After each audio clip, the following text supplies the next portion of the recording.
Great. So thanks a lot for coming down to the Oscar Raby Assent presentation.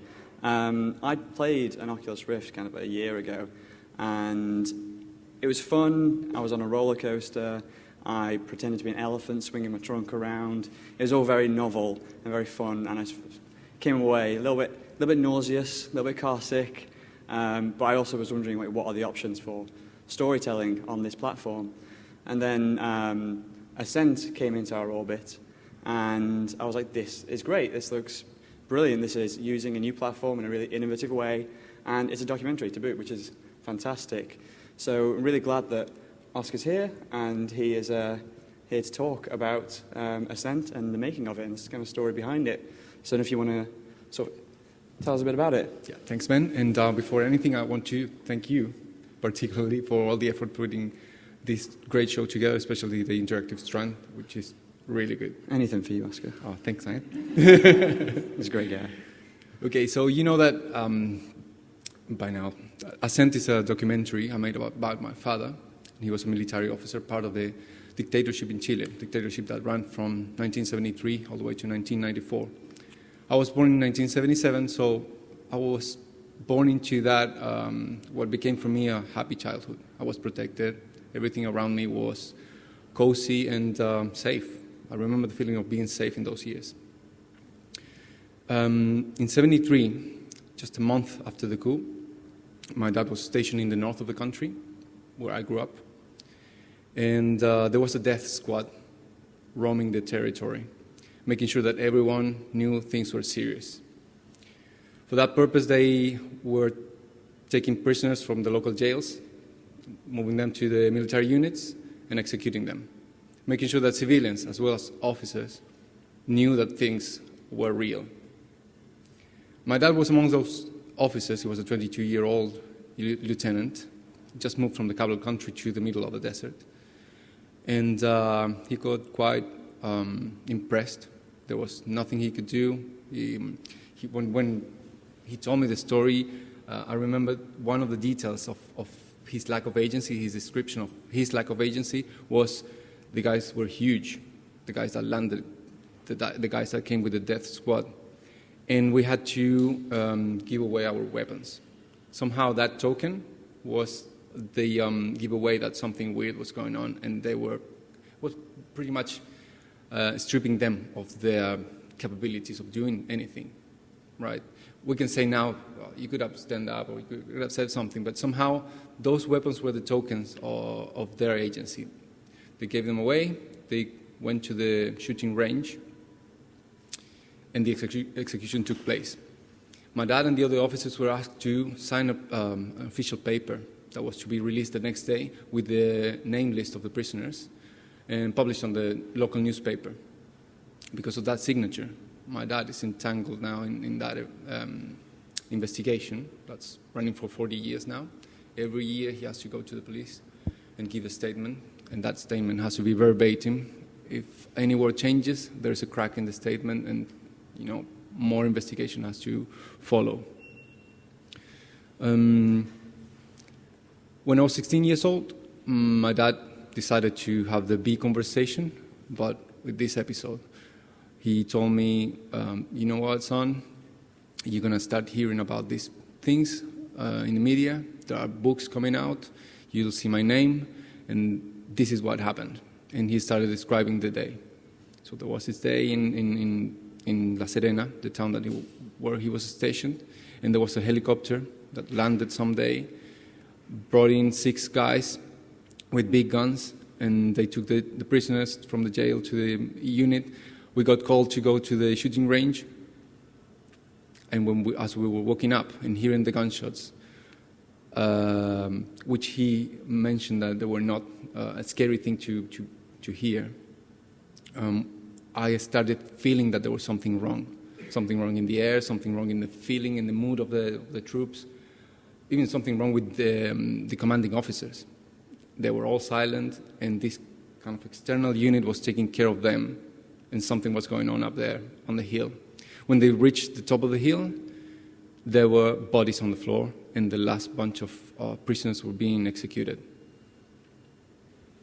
He told me that day, So 20 years ago, that conversation took place and started an ongoing conversation of what he felt back then, what he's been feeling now, what he saw and what he thinks he saw, and trying to find a way to come to terms with that. So we've been having a conversation for 20 years, and Assent is the interpretation of that conversation, right? It's my second generation account of those events. I didn't live them. My dad lived them. But somehow, being very close to that person has made me, has constructed my persona from those memories. Do you want to show the video? I think it's the right time for the trailer. Sure is.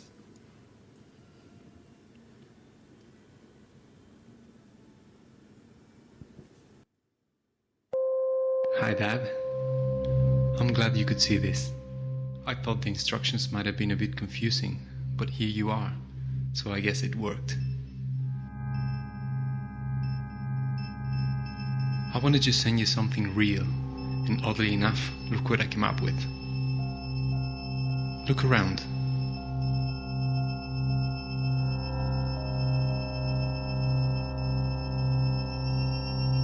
If you stare at certain things for long enough, something happens.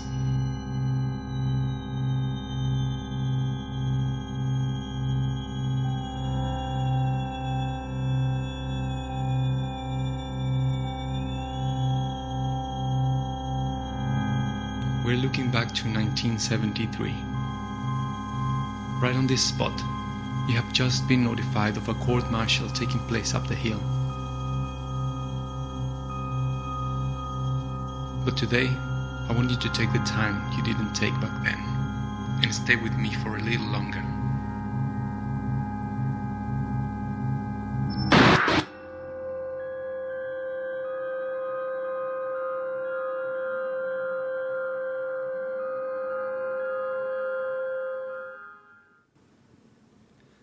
So my first question that I first asked you at the project was kind of like, what came first? Because this is obviously a deeply personal story for you. And I was wondering, were you waiting for the right platform to tell the story, or did the Oculus Rift come to you and you think, I want to use that, I have this story? You know, which one did come first? Yeah. As I said, I've been carrying this story for 20 years. And I started my arts practice in 2001. And being in the back of my head has informed the mood of most of my work. And when I say the mood, is the feeling of violence and aggression, and carrying a noisy history upon myself and on my family. So the story has been simmering in the back burner, while at the front I've been, developing an artistic language to go there. I cannot go there, I get burnt, so I come back here and use the flames to do something eye-catchy and something more kind of pay attention to what I'm trying to say, although what I'm trying to say is back there. Until recently, I knew that I had to do something with a particular story, so that was 2 years ago, where I started thinking, I need to do that episode, I need to portray it, I need to bring it out from the back. And most of the work to bring it from the background onto the foreground was knowing how much to expose. I needed to show the story, I needed to expose what I've seen, but not overexpose my family. Right? I'm very close to the source, and somehow I'm the source and the mouthpiece in the one person. So that took me 2 years to find the right angle, so I could show that, but being safe that the surface didn't have many cracks. And if it had cracks, I could defend them with my own persona, which is what you see in the work, right?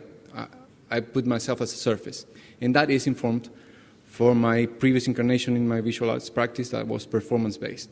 So I was the one doing the thing, staging the event, putting myself out there to portray, whatever the piece was about.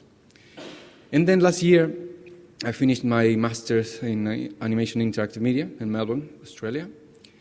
And I was knowing that I had to do something with it, I had the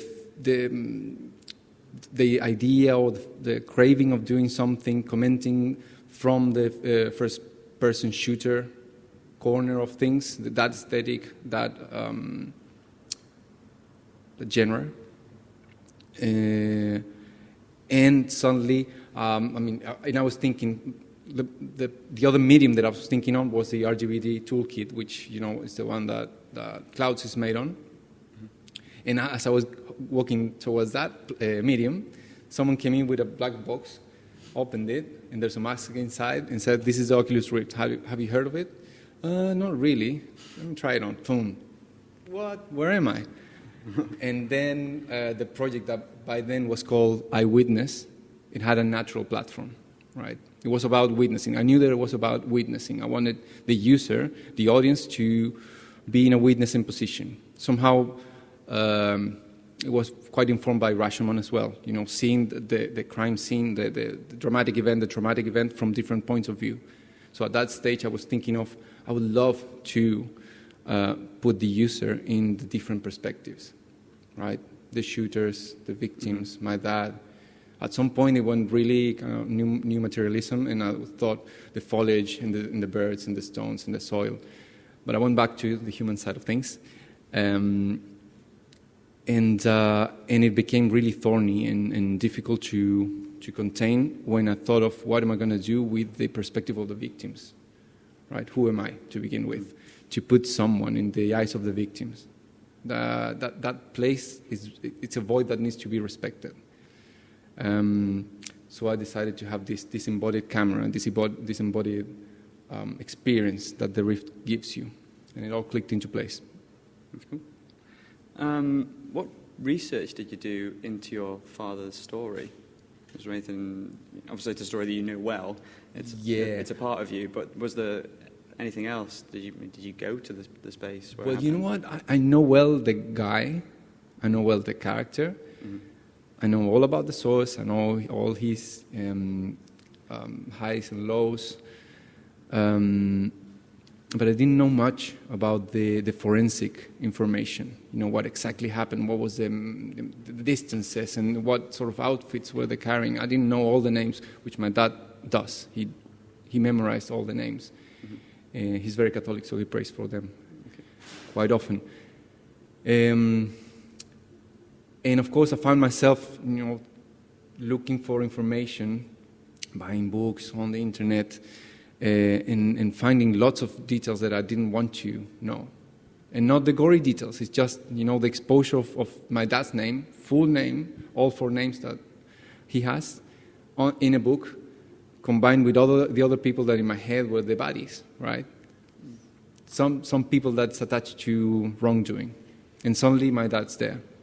So my research started there, and then I realized that wasn't the thing that I could provide to an audience. My mission, if there is any, was to show what I can access, which are the emotions of this guy, and through him, hopefully find that side that's hidden from most of the military personnel, which is not the hero, right? So that's basically the research I did. I have to say, because I'm still in depth with this side, I got lots of information, and again, not cold information, not measurement information, from my mother. And I would have loved to include her version and her side of things in the piece, but I just had to, contain it. Has your father played it? Yeah. We live in Australia, so they came from Chile, and they visited us last February. They both saw it. My mom was in tears by the end. And my dad was very stoic. He thought, the first thing that he said when he took the mask off was, "You changed the story." And I was like, oh, this hardened, that I didn't, hit the right spot for him, that didn't fulfill his expectations. And then he looked at me with a face of, "Thank you." He hugged me, and I understood that I changed the story for something healing, not necessarily something good, but something that was kind of healing or supportive or embracing, and that worked well. The mechanic that you use for sort of navigating through the story is there's kind of a light kind of in front of you, and once you focus on something for long enough, you then move through it. Was that a natural choice brought on by the Oculus Rift to do that control method, or was there any other things that you tried? Because the only thing it reminded me of is Myst, or video game. Yeah. I mean, was there anything else that you tried out that didn't work, or? Yeah, that's exactly right. The point and click mechanic is that thing of stare and move that's implemented in Assent, and it was born out of the eye-witnessing central core of the story. Mm-hmm. Staring at something, and by staring at something, you get engaged with that thing, whether you want it or not. It starts being part of what you're thinking or not thinking. But you're there, you're kind of engaged with that thing, and that makes a bridge, an invisible bridge, that stays with you. It's like taking a picture, and it gets embedded in your language. Once you've seen it, you attach it to your emotions, and that image that's in front of you becomes part of your story. So yes, it was a natural thing to use in the Rift, and as you know, I can add lots more interfaces and sensors, but I decided to pare it down and to keep it entangled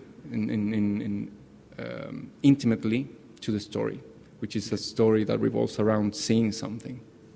Did you consider using a sort of 3D world and then maybe a controller that you can move around, or did you just think that would remove from the immersion of it? Yeah, I tried it. I tried with the keyboard, I tried with the gamepad. It just, it could be, but it didn't add anything substantial to the experience. Whereas the keeping it all in the center of your face, it seemed to be better. Okay. It seemed to work better. And you started off in that room, and you tell people, because, if you look at things for long enough, you'll go into it. Do you class that as kind of your training mission, if you know what I mean? And a video game is like you're telling people how this control's working, because you could have just started them out in the field. Or was that part of it? Yeah, I took that from game design theory, being 2 stages basically. And the first one you train the player, and the second one you unveil and unfold the main core of the story. So yes, basically the studio scene is I'm going to give you tools, but you have to discover them. And they're very basic tools. If you stare at something for long enough, you go there. And if you go there, you traverse the space, but you also move the story forward. So that combination is an invisible tool that once you claim it as a user, it's yours to be used. Did you have to do sort of user testing on that? Was that something that you did and people just found it very natural, or was there any other iterations of that? I didn't follow the user testing path. I should have, and I informed my constructions from software development techniques or methods. But this particular piece, I treated it as a painting. So there's a blank canvas that was my 3D space, and say that the fabric of the canvas was a story. And I started throwing stuff at it. So at some point I started losing drafting lines, and they're hidden behind all the matter that's been accumulated. So there are bits of codes that are there that are not showing. There are meshes and polygons that are missing. There are things that didn't make it to this version, which is 1.2.4. There are things that have the potential to be activated. There was something just like I didn't include my mom's side in the story, there was this functionality I wanted to explore, that when you're walking, when you're traversing the space and moving through the story, you can take pictures. So by doing something like this, or pressing a space bar, or maybe going like this with your head if you want to keep just the one interface. And it would have been a nice poetic gesture. As you go along, you leave things behind, which are your pictures, and only you know that you took them. They're kind of your thing, your artifact. It was nice, poetic, but it didn't add to the story. It was distracting. Did you find any limitations to working with Oculus Rift? Yeah, basically the problem that you all may be aware of, which is the motion sickness. I get it really easily. When I'm not driving the car, I go like, oh. I tried to do the camera work in a way that didn't trigger that motion sickness. Somehow it works. Somehow the experience itself is so enveloping and takes over your sense of space and your sense of presence that so much you can do. When I was speaking to... sorry, no, there is another big one. There's a go bigger for one. it, go for it. Because that's an internal problem, but there's awesome socks. There's an external, I'll model these later. We're gonna, the second half of this is like a fashion show. We're going to discuss the way out. There's great trousers over there. I like the purple, very brave. Okay, sorry, carry on. Sorry to put you on the spot. The external problem is the that one that's attached. I'm going to jump on that question right away. The distribution thing. Okay. Lots of interest. We get lots of interest when people see this, and when I try to present projects, it's all shiny and glittery up until the point of how are we going to present this. If you've seen it, you need an operator. You need the machine there in front of you, and it's still very messy unless you construct a whole setup to keep it tidy, and it's not the case yet. The distribution hasn't been established yet. There are not many units. There are 50,000 units, which sounds like a lot, but they're all scattered everywhere. They're attached to academic institutions and the like, or cultural institutions like museums and galleries, but it's not out there like mobile platforms. Yep. So the main problem is in staging the experience. Okay. So far. With Steam, you can download Oculus Rift versions of games. But what is limiting this to being distributed via a platform like Steam or something like that? Yeah, I think I'm keeping it attached to me. Okay. To me as the agent that operates the experience, because I think it adds. It would be naive for me not to say that seeing my mug, my living face in front of you before putting the mask on, informs the experience, right? Yeah, because there's been sort of in video games, there's been sort of personal narrative stories that have been released through Steam, done very well, like Gone Home and Dear Esther, which I think there was a little bit of similarities between this and Dear Esther. Yeah. So there's obviously an audience for people who want to do, interactive narratives. And could you change this in any way to make it more possible to be distributed in that way? Sure, not a problem. There is no limitation on that regard. I think I'm accumulating critical mass in terms of miles. Of testing it. I reckon this is the focus group. Right? Because, again, outside the experience, outside the mask, outside the computer, outside the story, I'm just learning where it lands. Okay. I've tried it in new media art events and festivals, games festivals, and documentary festivals. And documentary is such a fertile ground for this, for this particular work, but also for VR at large. So I'm still learning how it works. And here I'm presenting it as a documentary, but I presented it as a portrait in a new media art context. And that was actually my starting point. Last year I finished my master's in interactive media, and my research was done in the traditional portraiture being challenged and updated by new media. Basically the change from seeing the king's face on the wall to seeing a timeline that represents someone, like the Facebook timeline. For me, this work, Assent, is the portrait of my dad. You don't see his face, you don't see anything about him other than his presence. And I think that going through the process of that gives you the feeling of what it is to be connected to that person. What kind of feedback have you had from people? As from the different facets of different lines of work, and also the public as well, because here you're testing it with the public and also DocFest delegates. How are different people reacting to it? You get everything. You get from the guy that's blinded by the technology, and that's cool. We get to talk the geek talk, all the way to people that have been connected to the story at an intimate level, and that happened the first day of the festival. somebody showed up, introduced himself as a Chilean national, and he said, you know what, I know about the story because I was friends with one of the prisoners. And I was in automatic presentation mode and suddenly blackout. What are the odds of these people visiting me here? I think I was prepared for everything, but not for that. And the thing with that event is something that I've been expecting, but not being prepared for the minute I started working on this project. Is a very deep, deep as in deeply, historically deep fear. Is this guy going to hate me just because he knows that I'm part of that story, of that part of the military family? And how am I going to deflect that hate? That's something I learned from school. And people that have visited Chile know that it's quite polarized.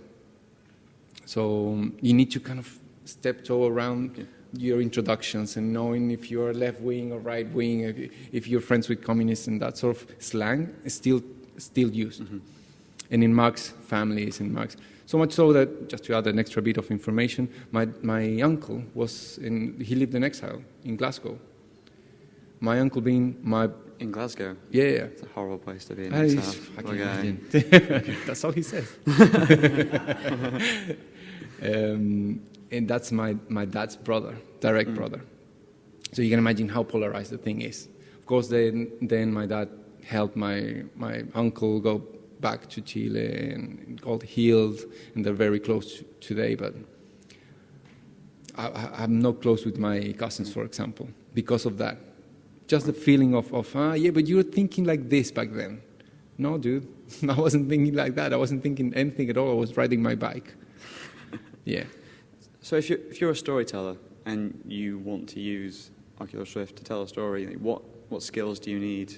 Yeah, if you wanted to do a project like this, your best friend would be a game designer. That's the starting point. Because again, for my piece, I borrowed from lots of languages. You could say that because of the linearity that it presents at most of the times, there is something from film, but it's only so much. If you remember the last scene, that for me was constructed with the grammar of sculpture. You're walking through a sculpture garden. That's what it is. I also included this tracking shot, if you want to compare it to film language. So if you have the clarity of seeing through those languages, the guy that can help you scaffolding that is a game designer. That's basically your best friend. In terms of language for describing things, I mean, how have you been explaining to people like mechanics and things like that? Because I was discussing with Nona de la Peña, and she said that there's kind of no language to explain the interactions that she has. She's having to come up with new terms all the time. Yeah, like OCDoc. OCDoc, which I think is the perfect buzzword. I'm going to proliferate that through the festival if I can. But yeah, I mean, talking to other people, and have you talked to... Did you have a games designer helping you out, for example? No, this work is a one-man band. Mm-hmm. Game designers, they're great if they're with you, but they're also great for they want the haptic reaction. So what is this? Is it vertigo? Is this fun? Is this sadness? You have to find the way to find the right bridge. And it all depends on what person you're talking to. So Noni is basically right. We haven't found the right way to describe these things. But then again, I just been to a residency in New York with Lance Wheeler and Christy Dina, mm-hmm. who would not recognize that we were talking about transmedia, but we were doing something similar to transmedia, right? We're not using that term anymore. And we're talking about this hyphen practice, which is something that unites something and something else. And those two things are different media. And there's something that happens in between that certain storytellers, certain creative people are using to bring audiences in and show them something. You can find immersive theater there, you can find games, you can find, the regular transmedia, regular by now, transmedia and cross-platform extensions of films and tele IPs. there's a language that's being constructed there. And again, it borrows, we're calling it the hyphenated center of things, borrows from the media that it touches. I mean, it's early days still for developing on Oculus Rift, but have you found any affordances of that platform for storytellers? Like, it does this really well, or you can't do this so well with it, like, just from your early experimentations? Yeah, building on what I just said, stories have central points that can be triggered, can be explored, and can be materialized with different media. This one, it's a natural thing for an eyewitnessing story, not necessarily for other stories. Especially the data mining sort of stories, they require something else. Clouds approaches that from this point of view, right? Something personal into the collective and lots of information available for you. The database narrative that Lev Manovich describes. The Rift gives you that. And I have to say that I'm not going to be married to this particular technology. I want to keep exploring other media. But for now, this is where the money is. Okay. No, not really. But next year. The next year of the Rift, you've heard it here from Oscar. So, I mean, what next for Assent, and for you as well as an artist? Yeah. Assent has two offshoots. One is all the conversations that I've been adding to the experience itself. It's lots of information that's living just with me. I need to put that on some sort of extension, right? An online component of the experience, all the historical background, how my practice builds up to this point. That's one offshoot. The other one is the one preparing for the commercial launch next year, and it's making a series of VR docs established now. So I'm planning on doing virtual reality documentaries that revolve around this lens that I found, lens as in a concept that's called post-memory. It's an inherited memory that you carry because you got it as some sort of heirloom from someone else, someone that's close to you. You didn't live the event in the flesh, the traumatic event, but somehow you constructed your persona, and yourself is built around that memory. The series is going to be like that. So making use of the affordances of the Rift and virtual reality devices, putting you into this second skin, into this other person that lives something, and you're reliving it. By reliving it, you're giving the author the chance of retelling that story. And I learned something from my uncle, that's not the one that lived in exile, that's historian. He gave me this killer description of what you do. The way you describe the world is the world that you want it to be. So by giving the author the chance to retell that traumatic event, somehow that can be healed, can be reconstructed. That's beautiful, Oscar. Thank you very much, man. Do you guys have any questions? Firstly, feel free to pass it around. Yeah, good point. Yeah, can we get our microphone just for we've got the recording of it? Firstly, can I say I found it really powerful and a completely unique experience. I don't know if people have used Oculus Rift before. I haven't, and it was. You said earlier about not wanting to put the viewer in the shoes of the prisoners. The first thing I felt putting Oculus Rift on was a massive sense of vulnerability. So in a strange way, I felt that you did, but without having to actually do it. So I think the technology itself, for me, puts you in a really vulnerable place. But how do you and how does your dad feel with people like me watching that story? Because you've clearly done this for him and for you and for a personal, a personal reflection on that event. And yet it's here in Sheffield and we're all watching it. I mean, how do you and how did he feel about that? Are you both happy with that? Yeah, definitely. Both. Me as an artist and him as he wants to share this, not because he wants to cure the world or save anything other than the sanity of his own family. I think that he's really fine with it being shown outside Chile. When it lands in Chile, that's going to be thorny and noisy and complicated. So far, he's fine. Yeah, and I know what you mean, that being vulnerable, especially when you see someone performing in front of you. You know that you put the mask on, and 10 seconds in, you're gone. I mean, you're somewhere else, and you forget that you're in a room and people are, passing by and they're going, how odd is that person with the black plastic box in their face? You're exposed. What I try to do in the first scene is to give you this tone that's soothing, and I'm there with you, and it's just the two of us, and you're in my studio. I'm opening to you, so hopefully you will open to me, just by lowering your defenses.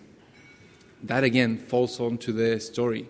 When my dad described the event, he said, you know what, we were going up the hill, and I heard the gunshots, and I wasn't scared, because that was a shooting range. I was used to that noise coming from there. So the shock came at the very end when he saw what was going on. I've learned that most people are not scared, but they have this distance with uniforms and tanks and guns. That wasn't my case. I was born into that. I was playing in tanks, uniforms and guns, and I'm not friends with them, but I'm not scared of them as an object. I don't feel rejection. I don't think that they have any kind of reverberance to them as symbols. That feeling I wanted to give to the user. It's all right. We're fine. We're just walking up the hill. You're in my studio. It's all good. Up until the very end, when tragedy strikes, and Sorry, I don't want to stop other questions, but I felt a sense of inevitability and almost slightly trapped within the story. There's the freedom to look around, but that freedom is so contained and constrained in what your story is. And I found it pretty harrowing, actually, way before you get to the body. But that's just it's very good. cheers. Oculus have just released a second version of the hardware, right? I think Mhm. that's correct in saying that. Would that have any impact for Assent or the way you're taking your next projects? It's only getting better. Yeah. The next version adds higher resolution. And actually, yes, there is an improvement that's quite nice. It has torso tracking. So Okay. you can do this. You can track this movement, which is quite a nice touch with the peeping in the towards the latest stations, the latest stops. I call them stations because I need to add that there's lots of New information language. of how the story was constructed, right? The stations as in the Via Crucis, that does it have another name? The Stations of the Cross. That was part of the information to construct that way up. So yeah, on the very last stops, it would be nice to have that peeping and give you a bit more of a teasing feeling of what's going on behind those trees. I know that something's going on. I've been informed, but I still need to see it, which in the end is the beating core of the story. Sorry, not the story, the endeavor of putting this story out there is giving shape to the monster, to the monster under the bed, to the shadowy corner in your room. It's that thing that you need to, contain and shape so it's not that monstrous anymore. Not just for me, not just for my dad, but hopefully another Oscar that's over there somewhere else with another father in other armed conflicts 50 years in the future. Any other questions? I have a question around, I guess it's probably the ethics. It's more the physical, visceralness. It is now. The visceralness of the experiences, because I've been thinking a lot about, when you watch a documentary short, but especially a feature, you get taken on this journey. It's almost like the studio. You get pulled. There's almost a training ground as you go in and you move into the story, and then you're taken through this arc, and there are characters you can identify with, and you really get to sort of spend time with them. The filmmaker takes you on this arc, right? And there's some catharsis in that. I mean, in some ways, really, not in a good way. You feel like, well done me. I've been on this journey. I know more about this issue, whatever it is. And what I've found with a lot of these interactive projects is you don't really have that. You're thrown into this space, and it feels often very, very physical. And then you're thrown out of it again, and it's really powerful. powerful, but it's almost, but Jonathan Harris was talking about this need for anchors and lighthouses in everything we do. And with this stuff, I sort of feel like, in some ways, you being there is the anchor and the lighthouse, actually, interestingly. But I don't know. I kind of worry about like having people thrown in and thrown out of these experiences and not really knowing where to put that, because it feels like there's gonna be more of this, especially with VR. And it's not just VR. I mean, I found it with Door Into the Dark as well. I mean, it's anything that feels truly immersive. There's going to be more of these kinds of experiences, and I wonder how it's going to just change our. I'm not answering this question very well. How it's going to change our reaction to media or to these experiences, because it's not something we're really used to. I feel like a bizarre sensation when I did your project, and Nonny's as well, where I'm having the reactions from looking through these other eyes of this character that I'm in. I'm having this sort of mental reactions, the triggers are there. If I hear sounds, I'm listening, but I'm also acutely aware of the world around me as well. There's I become two people. It's a very bizarre feeling. Two layers of yourself. It's like wearing Spacewalk does that very well. It's having like two layers of your outer skin and your inner guts that you're connected to, and you're kind of looking at like the scramble suit from Scanner Darkly. Having something that's in front of you that's interacting with the rest of the people, and something that's your inner conversation and you're dealing with. In that regard, I think it's only right to explore these experiences and mimic them or copy them from other experiences we have, which is traveling. Probably what I'm going to say, because I'm doing it now. You travel, you visit places, you make friends, and then suddenly, okay, see ya. And that see ya is going to be, or maybe never. That feeling, I guess, somehow resembles what you get in VR. You get thrown into a space, you learn the ways and you learn the language, and you get into it, and suddenly, you know what? Roll credits. And that's the train. I just feel really sad that I'm never going to see you again, Oscar. I'm sorry. I'm going to come to Australia and I'm going to come see you. Yeah, they're all invited. Any other questions, guys? So I really like the transitions between things, and I was curious. I went to that one art piece, and it exploded and went into this really other world. And I was curious, how you came to that, what you were trying to say, what if you could talk a little bit about it. Yeah, that's the Sacred Heart of Jesus. Uh-huh. That was the emblem of the school that I studied in. Uh-huh. And it's just a character that's been there, like like Batman. It's another character that's been there and has some certain shapes and certain things that I learned to draw: Garfield, Batman, and the Sacred Heart. Okay. Yeah, I know what sort of elements are in those pieces. Batman and the Sacred Heart is the heart and the thorny spine. But also, it's going into that icon and seeing how it's constructed, right? Looking at it from the inside, perhaps putting yourself in the position of Jesus as a character, and looking down into what's going on down there. I'm not stating that that's the position of God. It's just the character, right? And you go in there into the Che Guevara T-shirt, and you put it on, and are you Che Guevara? Are you Jesus? No, you're just in the spot. That's what that. Yeah, and also you can see that it's all made up of RGB, red, green, and blue. So it's also a folding onto the created image that you're in, which is what you do later when you go into the computer. You go into the screen. Yeah. It's just narrative devices and poetic twists. You guys have any more questions? I think we're wrapping it up. I think so. That's Yeah. good. Thank you. Thanks for having me, guys. Thanks, everyone. Cheers.